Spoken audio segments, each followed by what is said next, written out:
तो सॉल्यूशन के last topic पर हम लोग आ गए। अब हम लोग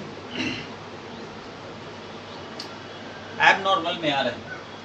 हालांकि यहाँ 2-3 महीने में निश्चित तौर पर है कि लोग नॉर्मल से ज़्यादा एबनॉर्मल हो गए होंगे, लेकिन फिर भी अब आ रहे हैं हम लोग एबनॉर्मल मोलर मास, जो मेरा सॉल्यूशन का लास्ट टॉपिक है, जो वॉन टॉप के थ्रू हम लोग को पता करना है। तो कैसे पता करें अब कि हाँ एबनॉर्मल कैसे हम लोग पकड़ेंगे। हालांकि पीछे के क्लास में हम लोगों ने देख चुका है कि हाँ एबनॉर्मल या नॉर्मल क्या कहते हैं और कैसे करते हैं। फिर उसी को हम लोग यहाँ यूज कर रहे हैं वॉन टॉप के थ्रू। जैसे हम लोगों ने निकाला था वॉन टॉप के through, after dissociation otherwise association,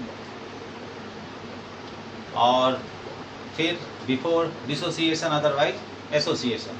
अब यहाँ पर देखते हैं और गौर से देखना, ऐसा नहीं कि यहाँ बस कर लिए हवा में उड़ गए, ऐसा काम मत करना। और गौर से देखो, खासकर हंस, रिडॉक्स और जो लोग जो हैं सब लोग। चलो आते हैं पहले एबनॉर्मल मोलर मास। ये तो तय है कि ये एबनॉर्मल है। अगर एबनॉर्मल अगर हम लोग कह रहे हैं किसी को, तो तय है कि नॉर्मल से निश्चित चेंज होगा। हम जिसको नॉर्मल मान रहे हैं, और नॉर्मल होने के बाद अगर वो आगे जाने के बाद अगर हमको दिख नहीं रहा है कि वो नॉर्मल है, दैट इज कॉल्ड एबनॉर्मल। अब देखो उसी के ऊपर हम लोग यहाँ पर फिट कर रहे हैं। कैसे? देखो एसोसिएशन का केस हम लोगों ने लिया, और एसोसिएशन में हम लोगों ने क्या लिया था, याद होगा पीछे के क्लास में, निश्चित याद होगा, एसिटिक एसिड। तो एसिटिक एसिड को जब हम लोगों ने लिया था तो ये बनाया था क्या, डाइमर, याद होगा डाइमर। फिर बना रहे हैं यहाँ, ठीक है।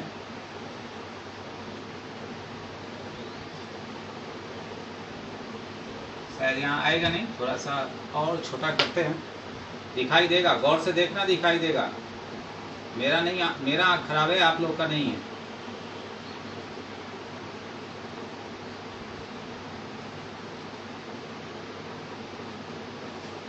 देखिए आगे, या इसी को 2 पार्ट में कर लो, ज़्यादा बेहतर होगा। यहाँ कर दिए C डबल बॉन्ड O, यहाँ कर दिए OH CH3,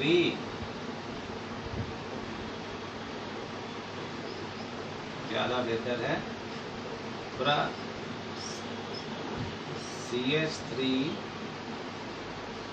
C double bond OH,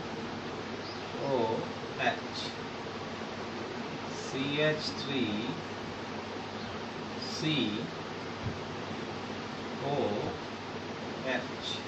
और ये OH के बीच में जो बनता था, यहाँ डबल बॉन्ड O डाल दें, ये OH के बीच में जो बनता था, दैट इज कॉल्ड डाइमर। अब यहाँ गौर से देखो, हम लोग जानते हैं कि एसिटिक एसिड का मोलर मास कितना होता है, कैलकुलेट कर लो। कैलकुलेट करोगे कितना आएगा, कार्बन का 12, 2 कार्बन है 24, हाइड्रोजन 4 है 3 and 4, 24 और 4 28, एंड ऑक्सीजन 2 है तो 16, 2 का है 32 हुआ, यानी कि टोटल आया कितना इसका 60। और ये बना आपका क्या, डाइमर। डाइमर, डाई का मतलब क्या हुआ, 2, तो ये 60 है और यहाँ डाइमर बन गया, दैट मीन्स कितना हो गया ये टोटल 120। डाई का मतलब क्या हुआ कि ये 60 है जो आपका पहले था कैलकुलेटेड, और ऑब्जॉर्व कितना है आपका 120, है ना। देख लो गौर से। अब इसी को अगर जैसे हम लोग आई निकाले थे, वॉन्ट ऑफ आई निकाले थे ना, एक लिखे थे क्या, after dissociation otherwise association divided by before dissociation otherwise association, यही डाले थे ना पीछे की क्लास में। Number of moles after dissociation otherwise association, number of moles after dissociation और एसोसिएशन। अब देखो यहाँ पे इसी को यूज कर ले अगर यहाँ पर, तो आफ्टर डिसोसिएशन और बिफोर डिसोसिएशन। तो यहाँ पर जो आफ्टर डिसोसिएशन और एसोसिएशन की बात करते हैं, यहाँ गौर से देखना, समझना गौर से बात की बात। अब अगर हम आई के फैक्टर को कॉलिगेटिव प्रॉपर्टी के ऊपर ला दें, ला रहे हैं, गौर से देखना। तो मान लो किसी का लीजिए कॉलिगेटिव प्रॉपर्टी, हम बॉइलिंग पॉइंट के लिए एलिवेशन ऑफ बॉइलिंग पॉइंट, यही था ना, KB डिवाइडेड मल्टीप्लाई मोलालिटी। अब मोलालिटी का क्या फॉर्मूला था आपका, KB, एकदम गौर से देखना, KB मल्टीप्लाई मोलालिटी का formula number of moles of solute divided by mass of solvent था ना। अब नंबर ऑफ मोल्स को ले ले, तो नंबर ऑफ मोल्स का क्या फॉर्मूला था आपका, गिवन मास, गौर से देखोगे, डिवाइडेड बाय मोलर मास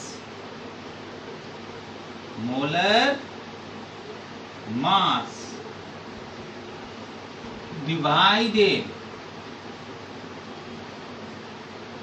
ये तो हो गया ना, डिवाइडेड क्या, मास ऑफ सॉल्वेंट।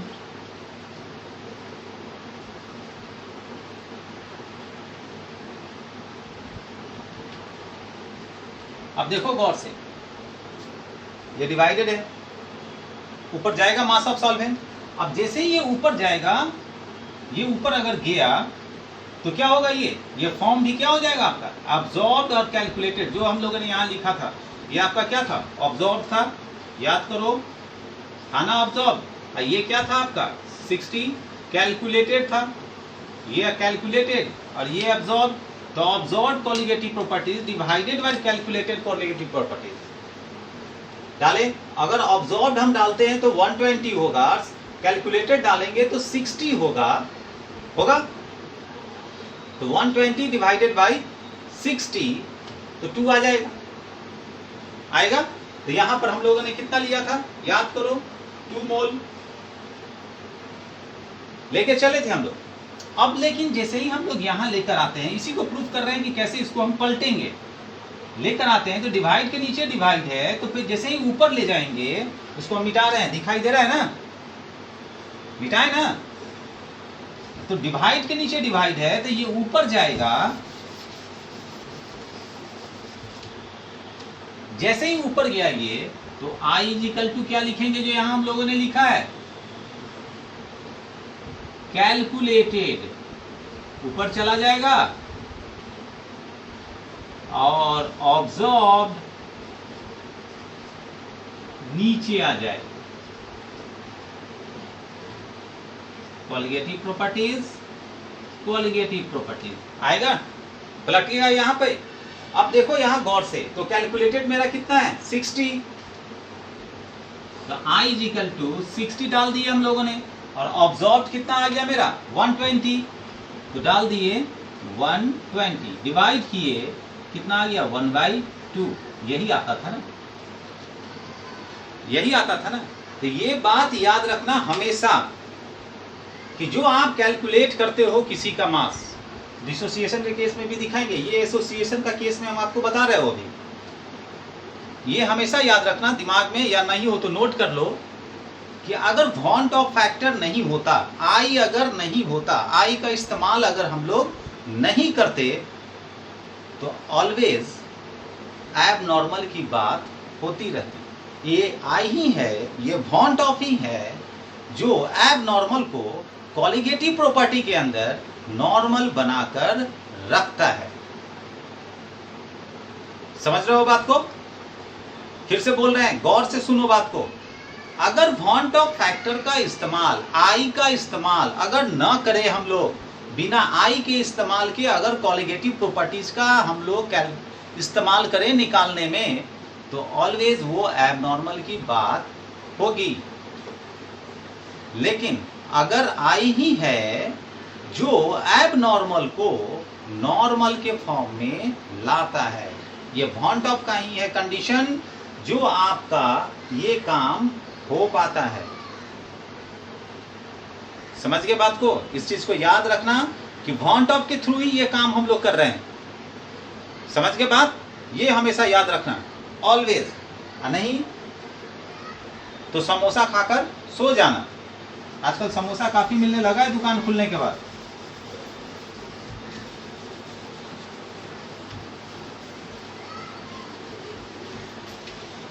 डिसोसिएशन के केस में आ जाए तो अगर हम इसको डिसोसिएट कर दें, ये तो था ये बात, इसको मिटा रहे हैं आप, इतना तो समझ ही गए होंगे अब बात को।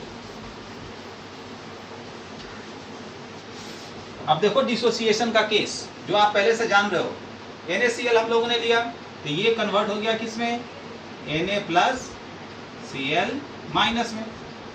ये 1 मोल था, ये कन्वर्ट हो गया 2 मोल में, कन्वर्ट हो गया ना। अब देखो गौर से, इसका अगर हम मास जोड़े तो 23 और क्लोरीन का 35.5, दोनों को जोड़ दे तो कितना आ रहा है 58.5। अब तो भाई मेरे यहाँ हम NaCl डालें, अब वहां हमको Na भी मिल रहा है और Cl भी मिल रहा है, Na भी मिल रहा है और Cl भी मिल रहा है। तो भाई अगर हम लोग यहाँ पर अगर इस्तेमाल करते हैं, ठीक है, इसका कितना होगा 23 और इसका कितना हुआ 35.5। माइनस प्लस को नहीं पकड़ रहे हैं। अब जैसे ही हम NaCl को डाल दिए तो हम मेरे जो मेंटली प्रिपेयर था, पिछले क्लास में भी बताया, NaCl को डाल दिए तो मेरा अंदर भी NaCl होगा। लेकिन यहाँ क्या हुआ, Na प्लस में आया और Cl माइनस में, यानी कि Na का भी 1 मोल मिल गया और Cl का भी, यानी कि 2 मोल हो गया था। अब जैसे ही इसको हम यूज करते हैं, इस दोनों को, इसका इस्तेमाल फिर इसके ऊपर डालें तो फिर ये क्या हो जाएगा, I= जैसे ही निकाले हम लोग अगर, तो क्या हो जाएगा, फिर पलटेंगे ना, तो पलटेंगे तो ये पलट जाएगा ना, ये कैलकुलेटर ऊपर अभी दिखा है ना, कैलकुलेटर ऊपर एब्जॉर्ब नीचे, तो क्या होगा 58.5 डिवाइडेड बाय क्या हो जाएगा आपका 23, कोई 1 मोल आ गया, लेकिन सोडियम मिल गया हमको तो 23। अब इसका अप्रॉक्स कितना आएगा, 2 के बराबर आ जाएगा, अप्रॉक्स 2 के बराबर आ जाएगा जो मेरा मिल रहा है। अब कहोगे कि सर ये तो अप्रॉक्स की बात है, तो यहां भी तो वही बात है ना, एब नॉर्मल की बात है। तो ये हमेशा याद रखना है कि एब नॉर्मल तभी होना है जब डिसोसिएशन का होना है या एसोसिएशन का होना है। कैसे होना है ये अभी हम लोगों ने दिखाया कि किसी के ऊपर कोलिगेटिव प्रॉपर्टी पर अगर इस्तेमाल करोगे और उसके फार्मूला का इस्तेमाल करोगे तो वो पलटेगा। समझ गए बात को। अब इसके ऊपर जो न्यूमेरिकल्स आता है, ठीक है, वो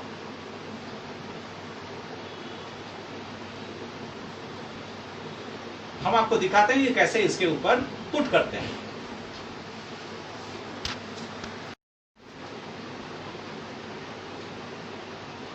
चलो अब देखो एक क्वेश्चन ले लिया हम। ये क्वेश्चन आपको बनाना होगा, हम सिर्फ हिंट्स दे रहे हैं।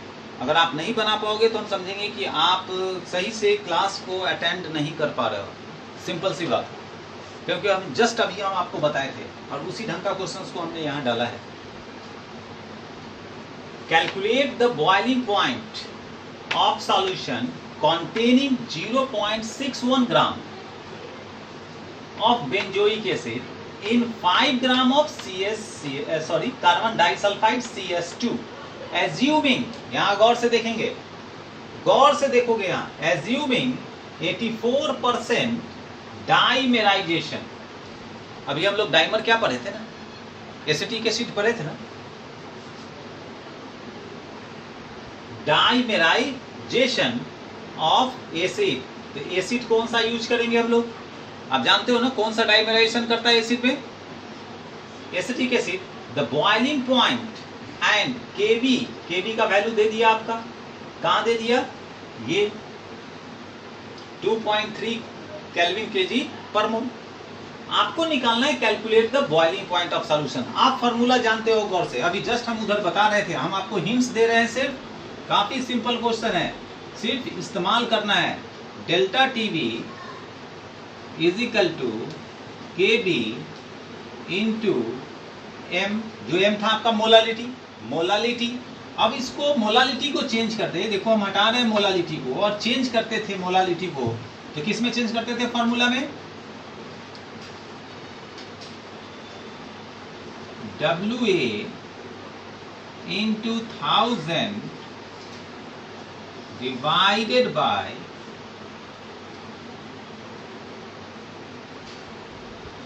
MA into MB। ठीक है, या इसको चेंज कर दो, पहले जैसे हम बोलते आ रहे थे, तो WB MB और इसको MA, तो WB क्या हो गया मेरा, यहां लिख दे फिर WB mass of solute, MB क्या हो गया, मोलर मास ऑफ सॉल्यूट, और MA क्या हो गया, मास ऑफ सॉल्वेंट। और केवी का वैल्यू तो आपको दे रखा है ना, कितना, 2.3 केल्विन kg पर मोल। अब यहां से आपको कर रहा है कैलकुलेट बॉइलिंग पॉइंट, सिर्फ बॉइलिंग पॉइंट मांग रहा है। तो पहले तो आपको बॉइल, आप जानते हो कि डेल टीबी को अगर हमको चेंज करना पड़े तो बॉइलिंग पॉइंट में कैसे चेंज करते थे, याद है ना पीछे की क्लास में? तो ठीक है, वो सब कर लोगे, आपके पास सारा चीज दिया गया हुआ है। 0.6 ग्राम, अब बेंजोइक एसिड 5 ग्राम ऑफ इतना, तो आपको ये भी दिया है, ये भी दिया है, केबी भी दिया है।